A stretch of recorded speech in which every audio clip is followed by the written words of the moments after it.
Friday, yesterday, was decision day. The day I've been waiting for almost 16 months. And I've come outside just as the rain comes on here in Glasgow, just to quickly record an update. I didn't manage to make a video yesterday, and I'll explain why in this. For everybody that's been watching this channel since the beginning, I started it with the goal of sharing with you, documenting with you what it was like to go from a standing position to exiting the UK.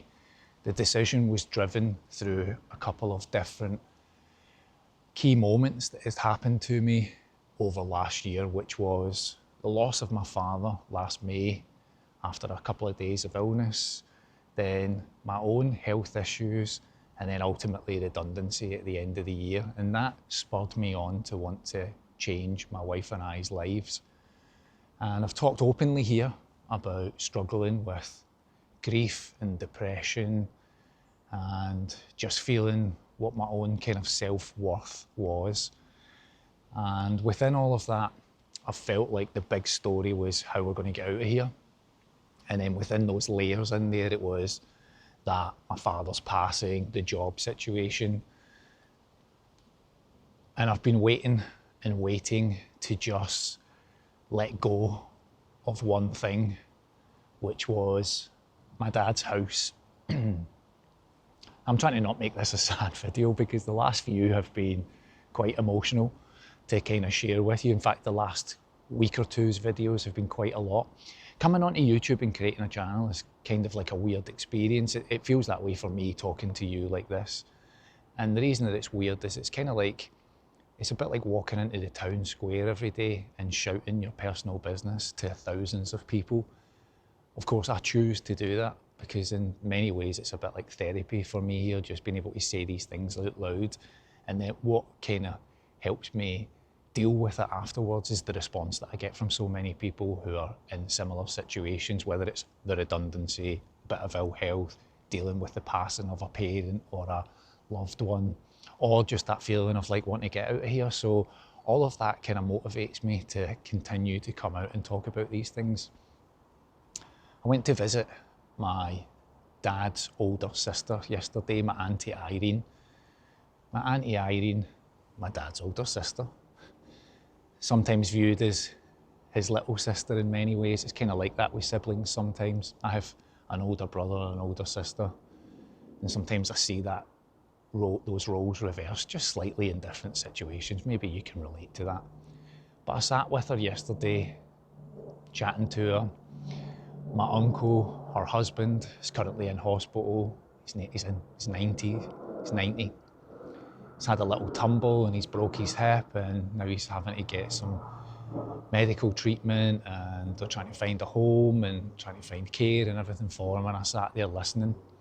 And always at the back of my mind is that Yvonne and I are heading out of this country, and again, there'll never be a perfect moment to make any kind of move. There will always be a reason to keep you grounded in where you are right now. And I talked in recent videos about the pool of friends here, friends that we're staying with right now here that are kindly opening their home to Yvonne and I for this 2-week period before we leave. But as I sat in my auntie's yesterday, chatting to her, reminiscing, talking about my dad, talking about their lives, my cousins' lives, the phone rang. And I answered the call, and it was the call that I'd been waiting for all this time, and that was to tell me that the house was completed. When my dad passed away, he'd left the will and a number of documents to make it easy for us to deal with it. Within that will, he had left myself, my brother and sister as the executors. And I kind of took that task on as I was here. My sister's in Ireland, and my brother had his own reasons for how he wanted to go through this period. So I took it on, and I've managed everything. I've managed all of his personal possessions, and I've brought much of it from Scotland to England, and I've gone through what I could, kept what was important, moved other things on, donated a lot of things.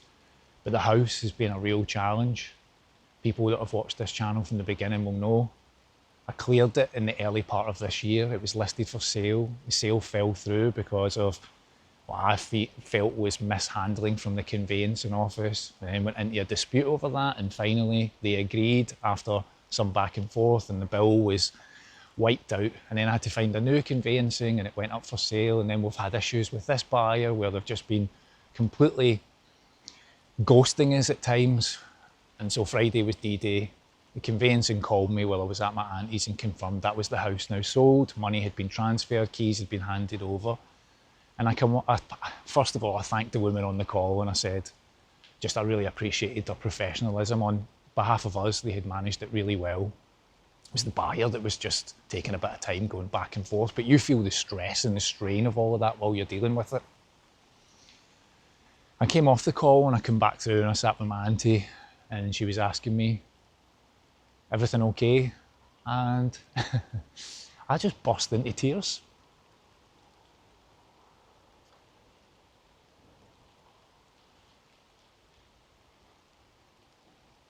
I think partly just relief that it was over.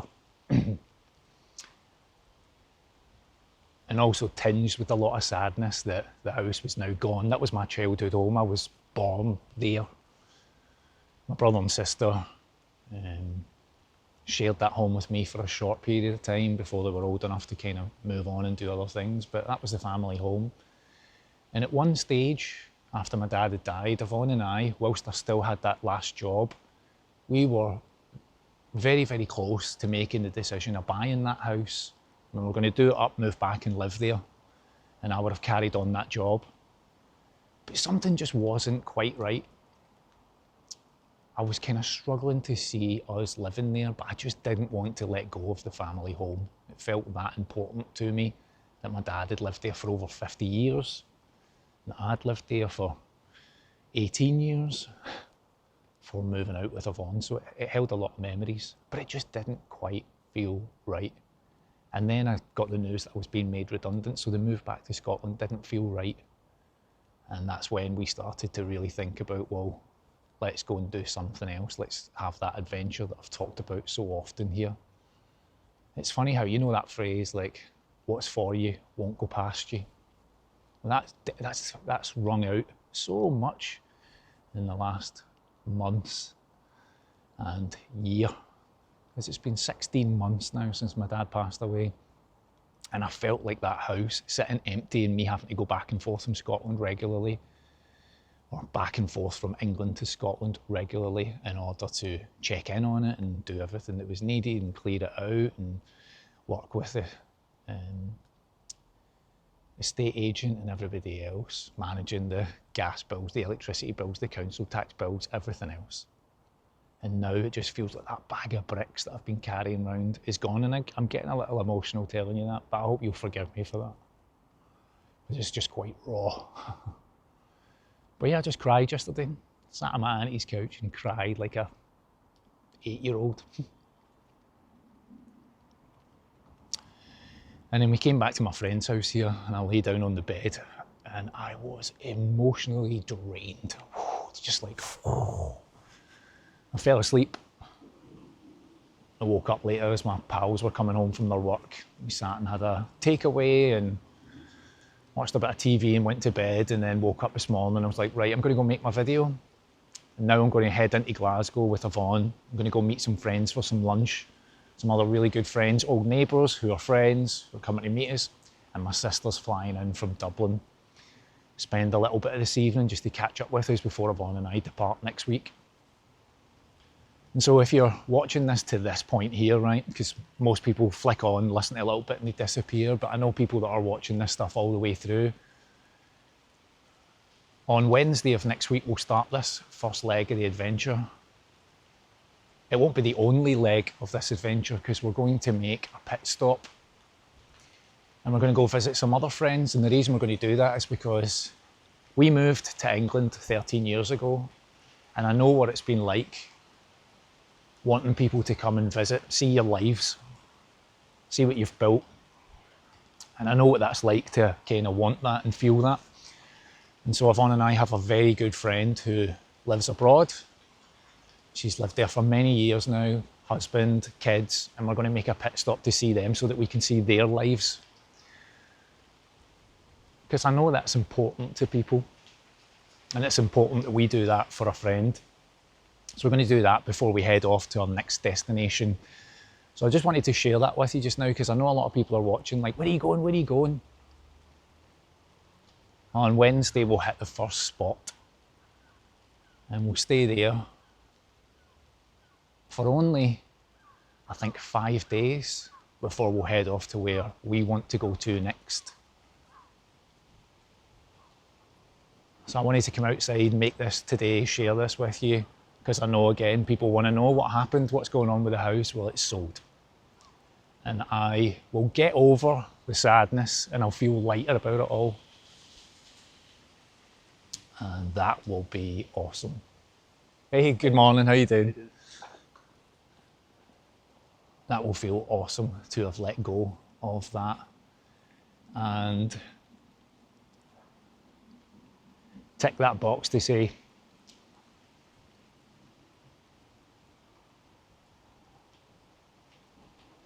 this has felt like the project of your life to just manage it to this point.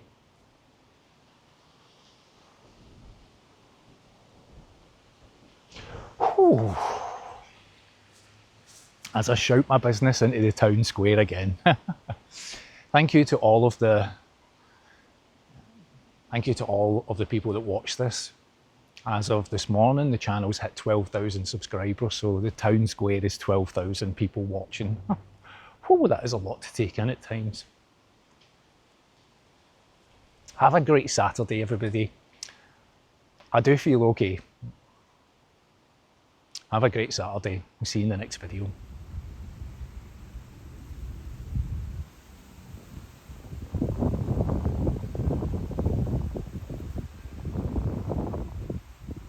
Hello, Dad.